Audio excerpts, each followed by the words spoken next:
بسم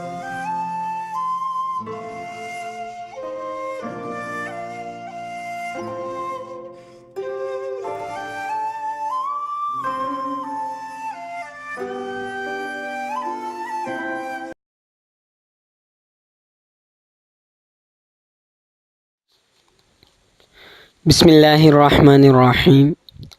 صلح حدیبیہ۔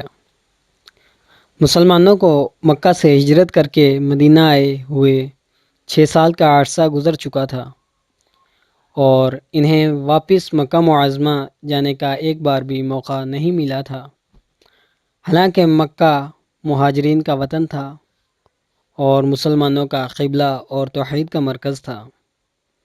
6 ہجری میں رسول اللہ صلی اللہ علیہ وآلہ وسلم کو خواب میں زیارت بیت اللہ کی بشارت ہوئی تو آپ صلی اللہ علیہ وآلہ وسلم نے صحابہ اکرام رضی اللہ تعالی عنہ کو عمرہ کی تیاری کا حکم فرمایا۔ چنانچہ 1400 صحابہ تیار ہو گئے۔ آپ صلی اللہ علیہ وآلہ وسلم 1400 صحابہ اکرام کے ساتھ عمرے کے غرض سے مکہ کی طرف روانہ ہوئے۔ قربانی کے جانور ساتھ لے لیے اور صحابہ اکرام کو تاکید فرمائی کہ وہ نیام میں پڑی ہوئی تلواروں کے سوا کوئی ہتھیار اپنے ساتھ نہ لے جائیں، تاکہ قریش کو یہ گمان نہ ہو کہ مسلمان مکہ پر حملے کی غرض سے آ رہے ہیں۔ ذوالحلیفہ کے مقام پر پہنچ کر آپ صلی اللہ علیہ وآلہ وسلم اور صحابہ اکرام رضی اللہ تعالی عنہ نے احرام باندھے۔ رستے میں کئی اور صحابہ شامل ہوئے تو تعداد 1500 تک پہنچ چکی تھی۔ مکہ کے قریب حدیبیہ کے مقام پر پہنچ کر آپ اور صحابہ اکرام رضی اللہ تعالی عنہ نے قیام فرمایا۔ قریش کو علم ہوا تو انہوں نے ایک مجلس شورا منعقد کی اور طے کیا جیسے بھی ممکن ہو مسلمانوں کو بیت اللہ سے دور رکھا جائے۔ چنانچہ انہوں نے مسلمانوں سے مقابلے کی تیاری شروع کر دی۔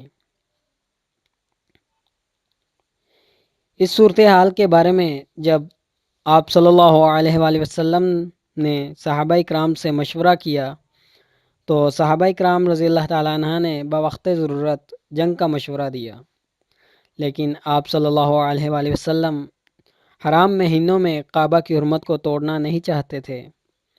چنانچہ آپ صلی اللہ علیہ وآلہ وسلم نے صلح کی گفت و شنید کو ترجیح دی۔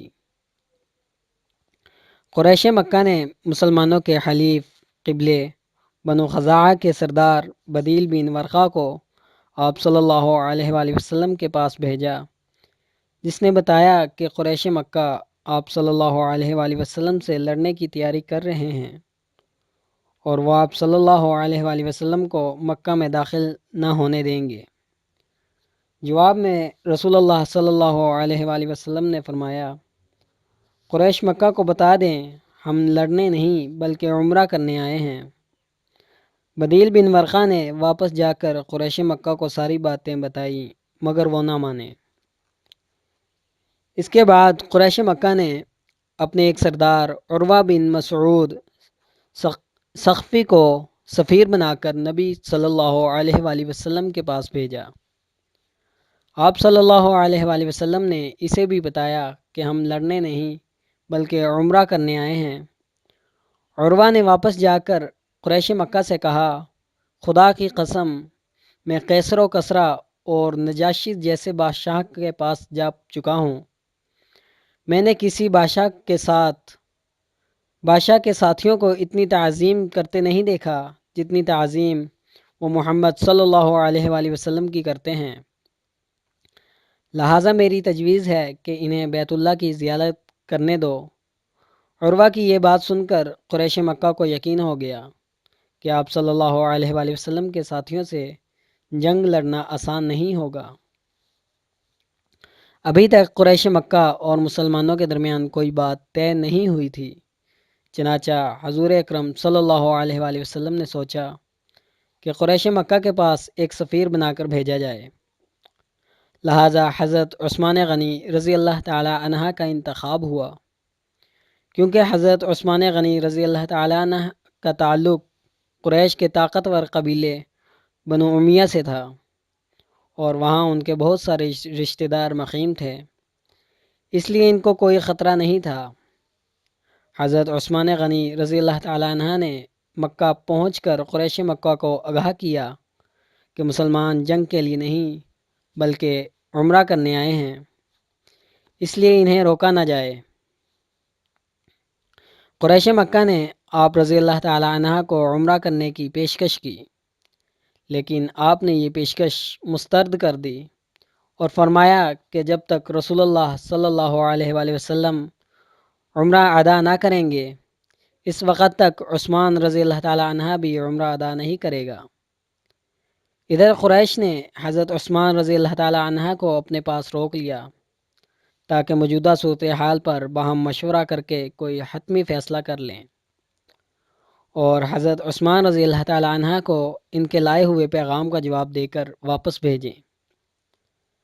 جب حضرت عثمان رضی اللہ تعالیٰ عنہ کے دیر تک رکے رہنے کی وجہ سے ادھر مسلمانوں میں یہ افواہ پھیل گئی کہ حضرت عثمان رضی اللہ تعالیٰ عنہ کو قریش مکہ نے شہید کر دیا ہے۔ جب حضور اکرم صلی اللہ علیہ وآلہ وسلم کو حضرت عثمان رضی اللہ تعالیٰ عنہ کی شہادت کی اطلاع ملی تو حضور اکرم صلی اللہ علیہ وآلہ وسلم نے بہت غمگین ہوئے اور فرمایا کہ جب تک عثمان کے بدلے کا خون کا بدلہ نہیں لیں گے یہاں سے نہیں ٹلیں گے۔ یہ کہہ کر آپ صلی اللہ علیہ وآلہ وسلم ببول کے درخت کے نیچے گئے اور اپنے دائیں ہاتھ کو حضرت عثمان کا دائیں ہاتھ قرار دے کر تمام صحابہ کرام رضوان اللہ علیہ اجمعین سے خون عثمان رضی اللہ تعالیٰ عنہ کا بدلہ لینے کی بیعت لی۔ اللہ تعالیٰ نے قرآن مجید میں یہ آیت نازل فرمائی ہے، اس کا ترجمہ یہ ہے کہ اللہ مومنین سے راضی ہوا جب کہ وہ آپ سے درخت کے نیچے بیعت کر رہے تھے۔ جب آپ صلی اللہ علیہ وآلہ وسلم نے صحابہ کرام رضی اللہ تعالیٰ عنہ سے بیعت لی تو معلوم ہوا کہ حضرت عثمان رضی اللہ تعالیٰ عنہ کی شہادت کی اطلاع غلط تھی۔ ادھر جب قریش مکہ کو صحابہ اکرام رضی اللہ تعالیٰ عنہ سے بیعت لینے کا علم ہوا تو انہوں نے صورتحال کی نزاکت کو محسوس کرتے ہوئے سہیل بن عمرو کو اپنا سفیر بنا کر رسول اللہ صلی اللہ علیہ وآلہ وسلم کے پاس بھیجا۔ کافی بحث و مباحثہ کے بعد قریش مکہ اور مسلمانوں میں صلح کی شرائطیں طے پائی گئیں۔ ان شرائط کو صلح حدیبیہ کہا جانے لگا۔ صلح حدیبیہ کی شرائط 7 تھیں۔ پہلی شرط یہ تھی کہ اس سال مسلمان بغیر عمرہ کیے واپس چلے جائیں۔ دوسری شرط تھی کہ اگلے سال عمرہ کرنے آئیں اور صرف 3 دن قیام کر کے واپس لوٹ جائیں۔ ان 3 دنوں میں اہل مکہ خانہ کعبہ میں داخل نہیں ہوں گے۔ تیسری شرط تھی کہ اگلے سال جب مسلمان حج کے لیے آئیں تو ہتھیار لگا کر نہ آئیں، صرف تلواریں ساتھ لائیں اور وہ بھی نیام میں رہیں۔ اس صلح کی چوتھی شرط تھی کہ مکہ میں جو مسلمان پہلے سے موجود ہیں ان میں سے کسی کو اپنے ساتھ نہ لے جائیں، اور مسلمانوں میں سے کوئی مکہ رہ جانا چاہے تو اسے روکا نہ جائے۔ پانچویں شرط یہ تھی کہ کافروں یا مسلمانوں میں سے کوئی مدینہ جائے تو اسے واپس کر دیا جائے، لیکن اگر کوئی مسلمان مرتد ہو کر مکہ آ جائے تو اسے واپس نہیں کیا جائے گا۔ اس صلح کی چھٹی شرط یہ تھی کہ عرب کے باقی قبیلوں کو اختیار ہوگا کہ وہ فرقین میں سے جس کے ساتھ چاہیں معاہدے میں شریک ہو جائیں، اور اس صلح کی آخری شرط یعنی 7ویں شرط یہ تھی کہ اس معاہدے کی بدولت 10 سال ہوگی، یعنی اس معاہدے کی مدت 10 سال ہوگی اور اس عرصے میں فرقین ایک دوسرے کے خلاف جنگ نہیں کریں گے۔ اس معاہدے میں باقاعدہ تحریری طور پر مان لیا گیا کہ مسلمان اب کفار کے ہم پلہ طاقت ہیں۔ اس طرح اسلامی ریاست کو باضابطہ طور پر تسلیم کر لیا گیا، جس سے مسلمانوں کی ایک علیحدہ قوم اور ایک علیحدہ ریاست کے باشندوں کے طور پر شناخت قائم کی گئی۔